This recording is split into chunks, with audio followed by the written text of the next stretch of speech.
বউ বাচ্চা সংসারের জন্য দিনের পর দিন মাথার ঘাম পায়ে ফেলে, রৌদ্র বৃষ্টি পড়ে, ঘন্টার পর ঘন্টা, রাতের পর রাত, দিনের পর দিন,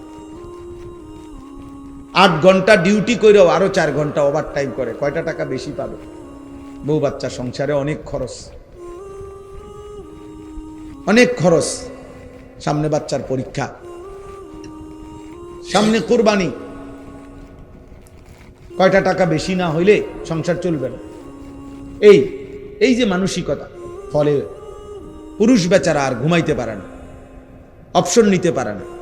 উপার্জনের নেশা, আরেকটু বাড়াইবার নেশা তারা ঘুম থেকে উঠায়, ঘর থেকে বের করে দেয়। সে চেষ্টা করে আরো কিছু করবে। এটা আল্লাহ প্রদত্ত, আল্লাহ প্রদত্ত। নিজেকে আড়ালে রাখা আল্লাহ তাআলা এটা নারীর সৃষ্টির মধ্যে, নারীর মধ্যে দিয়েছে।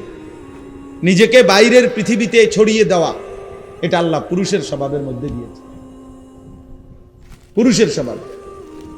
কুল হুয়াল্লাযী দারাআকুম ফিল আরদ ওয়া ইলাইহি তুহশারুন। আল্লাহ বলেন, হে নবী আপনি বলে দেন, আল্লাহই তোমাদেরকে বিশ্বময়, পৃথিবীময় ছড়িয়ে দিয়েছেন।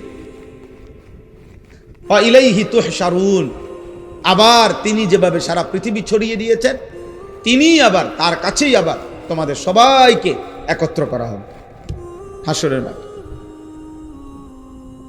সব ভাষাভাষী, সব বর্ণের, সব গোত্রের সবাইকে আল্লাহ তাআলা আবার এক মাঠে একসাথে জমা করে দিবে, জমা করে নিবে। আল্লাহ তাআলা কোরআনুল কারীমের জন্য এটা বলছে, ফাইযা কুদিয়াতিস সালাহ ফান্তাশিরু ফিল আরদ। পুরুষদেরকে বলছে, নামাজ পড়ো, নামাজ শেষে জমিনে ছড়িয়ে পড়ো। ওয়াবতাগু মিন ফাদলিল্লাহ, আল্লাহর দেওয়া রিজিক তালাশ করো, রিজিক তালাশ করো। ওয়াযকুরুল্লাহা কাসীরা, সাথে আল্লাহকে বেশি বেশি স্মরণ করো। লাআল্লাকুম তুফলিহুন, তাহলেই তুমি সফল হবে, কামিয়াব হবে, জান্নাতি হবে। সুবহানাল্লাহ। হুয়াল্লাযী জাআলা লাকুমুল আরদা দালুলান ফামশু ফি মানাকিবিহা ওয়া কুলু মির রিজকিহি ওয়া ইলাইহিন নুশুর। আল্লাহ তাআলা বলেন, আল্লাহই তোমাদের জন্য এই জমিনকে তোমাদের অধীন করে দিয়েছেন। অতঃপর তিনি বলতেছেন, তোমরা তার জমিনের যত্রতত্র যেখানে মন চায় চলো, হাঁটো, ভ্রমণ করো, ঘুরো, উপার্জনের জন্য, কামাই রোজগারের জন্য যেখানে সুবিধা হয় ওইখানে যাও। দেশে থাকো, ভাল লাগতেছে থাকো, বিদেশ যাইবা যাও, গ্রামে থাকবা থাকো, শহরে যাইবা শহরে যাও। আল্লাহ বলে, সব জমিন আমার, গোটা পৃথিবী আমার। ফামশু ফি মানাকিবিহা, জমিনের রন্ধ্রে রন্ধ্রে, গলিতে গলিতে তুমি ছড়িয়ে পড়ো, হাঁটো, ভ্রমণ করো, যাও। ওয়াকুলু মির রিজকি, এবং যেখানেই থাকো সেখান থেকে রিজিক তালাশ করে, উপার্জন করে আমার দেওয়া রিজিক খাও, কোনো অসুবিধা নাই। শুধু বান্দা মনে রেখো, ওয়া ইলাইহিন নুশুর, যেখানেই থাকো, শহরে কিংবা গ্রামে, দেশে কিংবা প্রবাসে, শুধু মনে রেখো আমি আল্লাহর কাছে ফিরতে হবে। কার কাছে ফিরতে হবে? আল্লাহর কাছে। ওই যে আমার ফারুক ভাই আসছে, যে কত বছর আজকে বিদেশ? 21 বছর। এই হঠাৎ এখন দেখা হয়েছে, এখন এই মাত্র দেখছি, আজকে 21 বছর মদিনা শরীফ। বদরের যুদ্ধ যেখানে হয়েছে, রাসূলুল্লাহ সাল্লাল্লাহু আলাইহি সাল্লামের আমলে ওই খেলা থাকে, ওই এলাকায়। আমরা গত বছর হজ্জের সফরে আমাদের অনেক মেহমানদারি করছি, আলহামদুলিল্লাহ। তো আজ 21 বছর, আল্লাহ বলছে কোনো অসুবিধা নেই, জমিন পুরাটাই আমার। সৌদি আরবও আমার, বাংলাদেশও আমার, আমেরিকাও আমার, এটাও আমার, আমার জমিন আমি দিলাম, যাও। ওয়া ইলাইহিন নুশুর, শুধু এতটুকু মনে রেখো আমার কাছে ফিরতে হবে, আমার কাছে আসতে হবে বান্দা। ওয়া ইলাইহি তুহশারুন, আল্লাহর কাছে তোমাদেরকে জমা হইতে হবে। এই জন্য তোমরা নওজোয়ান, স্বাভাবিকভাবেই আমরা পুরুষ, জীবন আমাদের কষ্টের, জীবন আমাদের সংগ্রামের, জীবন আমাদের মেহনতের। জীবন পরিশ্রমের পুরুষ মানুষ, অথচ গাফেল, চুল নিয়ে ব্যস্ত। কসম খোদা, এটা নারীর স্বভাব। খোদার কসম, তোর ভিতরে নারীর স্বভাব। তুই কাপুরুষ, বুঝদিল, ভীরু, কাপুরুষ, পুরুষ সম্প্রদায়ের অযোগ্য। পুরুষ মানুষ সারাদিন মোবাইল টিপে, অবসর, বিনোদন, মানে কোনো কাম করে না 8 ঘন্টা 10 ঘন্টা। এটা একেবারেই অপদার্থ, এটা আপাদমস্তক এই সমাজের বোঝা, এই জাতির জন্য এটা বোঝা, এটা একটা আবর্জনা, ডাস্টবিনে ফেলে দেওয়ার মতো ছেলে। ওরে ধাক্কা দিয়ে এই সমাজ থেকে বের করে দেওয়া উচিত। এমন অলস, এমন অকর্মণ্য। পুরুষ মানেই কঠিন মাটি ভেদ করে উপার্জন করবে। পুরুষ মানেই পাহাড়ের চূড়ায় উঠবে। পুরুষ মানেই যত ভারী হোক, যত কঠিন হোক, কষ্টের শেষটাও করে রিজিক তালাশ করবে। এই জন্য আল্লাহ তাআলা পুরুষকে বানাইছে। আমাদের শরীরের অঙ্গ আর নারীর শরীরের অঙ্গের ভিন্নতা আছে।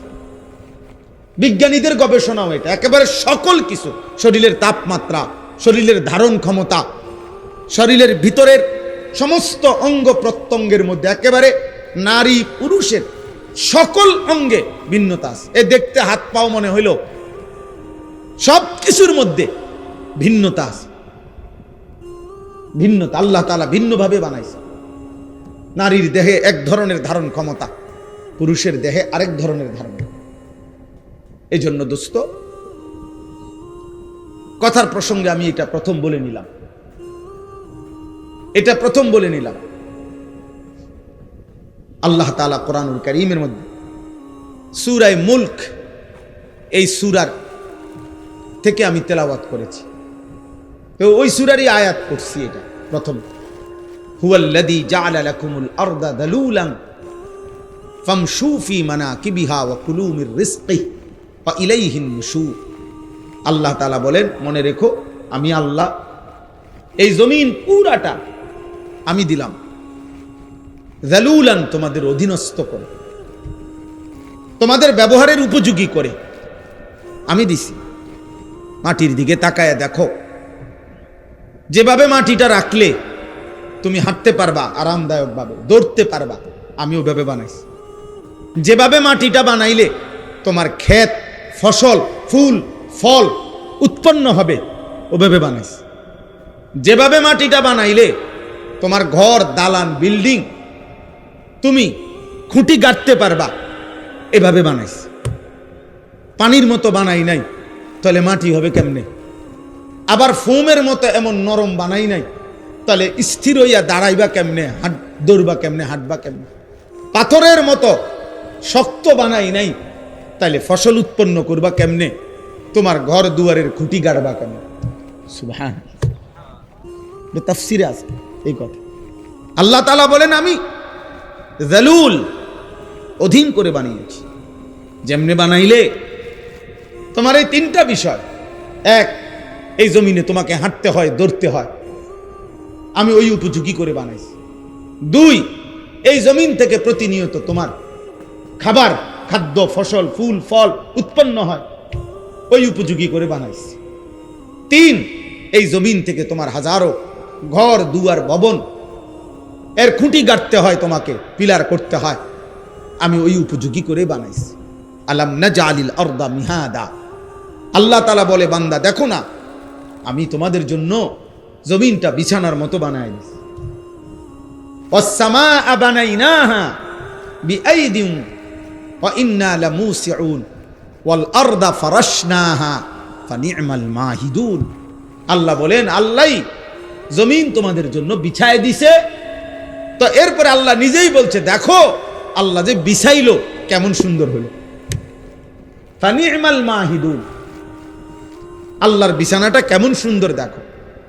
আমরা এখানে যে কয়জন মানুষ বসছি, এখানে এখন এটুকু মাটিতে এই মানুষগুলোরে যদি চেয়ার দিয়া, চৌকি দিয়া, সোফা দিয়া বসার ব্যবস্থা করতে হইতো, তাইলে অনেক ব্যয়বহুল হইতো, অনেক কষ্টকর হইতো। কষ্ট হইতো না, অনেক ব্যয়বহুল হবে, মানে খরচ অনেক বেড়ে যাবে। এতগুলো মানুষের যদি চেয়ার দিতে হয়, এতগুলো মানুষকে যদি সোফা দিতে হয়, কিন্তু আল্লাহ তাআলা বলেন এমন সুন্দর বিছানা মাটি আমি বানায় দিছি, আরামসে তোমরা শত শত হাজার হাজার মানুষ বসতে পারতেছ। আমি বানাইছি, আমি বানাইছি। এমন মালিকরেই মনে রাখা উচিত। কৃতজ্ঞতা, শুকরের মেজাজ, এটা তো একটা সৃষ্টিগত স্বভাব। মানুষ 5 টাকার কেউ তাকে আপ্যায়ন করলে সে তার প্রতি কৃতজ্ঞ থাকে। একটা চিপস কাউকে দিলে, বাচ্চাকে যদি কেউ চিপস দেয়, একটা চকলেট দেয়, তো ভদ্র ফ্যামিলির মা বাবা বাচ্চাকে বলে দেয়, চাব্বু আঙ্কেলকে থ্যাংক ইউ দাও, ধন্যবাদ জানাও, আঙ্কেল তোমাকে একটা চিপস দিছে।